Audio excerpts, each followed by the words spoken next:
भाव हवे तोर बिही के बता दे, देबे के नहीं देबे झनकरा न कानी बोल बोल।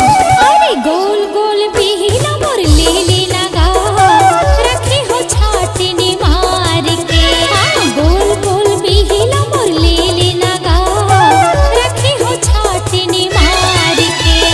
ताजा ताजा हवे कई मोल भाव ज्यादा झंकर, अरे ताजा ताजा हवे कई मोल भाव ज्यादा झंकर। लेबे के नहीं लेबे कतो हिली भैया बोल बोल। अरे गोल गोल बिहिला तोर दे देबे का, देख के मन ललचावत है। गोल गोल बिहिला मोर ले लेना गा, रखे हो छाटने मार के।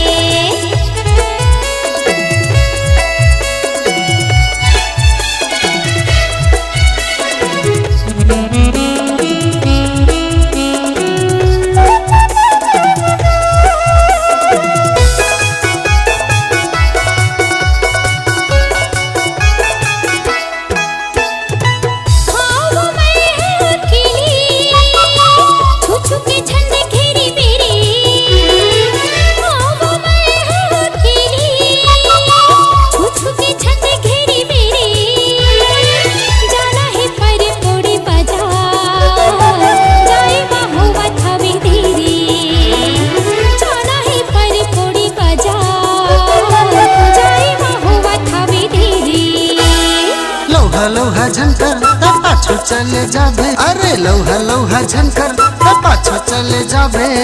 देबे कि नहीं देबे मोला ते बता दे बोल बोल। अरे गोल गोल बिहिला मोर ले लेना गा, रखे हो छाटने मार के। हाँ गोल गोल बिहिला मोर ले लेना गा, रखे हो छाटने मार के।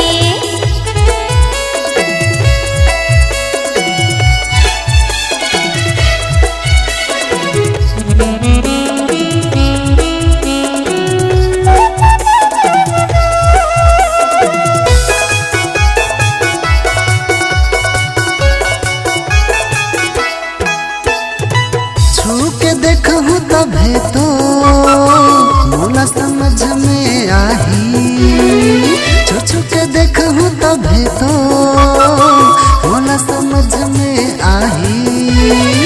ताजा हवा के नहीं अभी पता चल जाही, हाँ हाँ ताजा हवा के नहीं अभी पता चल जाही।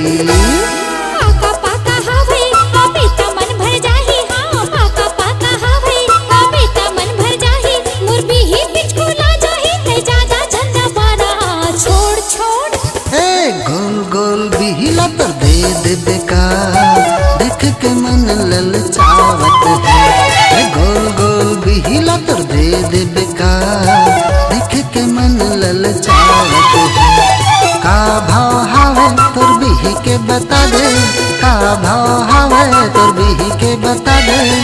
देबे के नहीं देबे झनकरा न कानी बोल बोल।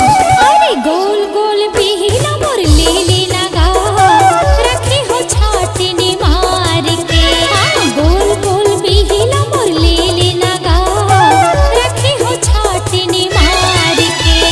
ताजा ताजा हवे कई मोल भाव ज्यादा झंकर, अरे ताजा ताजा हवे कई मोल भाव ज्यादा झंकर। लेबे के नहीं लेबे कतो हिली भैया बोल बोल। हाँ हाँ गोल गोल बिहिला तोर ले ले हो, खा के जीरा जुड़ा जाही मोर। गोल गोल बिहिला मोर ले लेबे गा, खा के जीरा जुड़ा जाही तो। अरे खा के जीरा जुड़ा जाही मोर। खा के जीरा जुड़ा जाही तो। हाँ खा के जीरा जुड़ा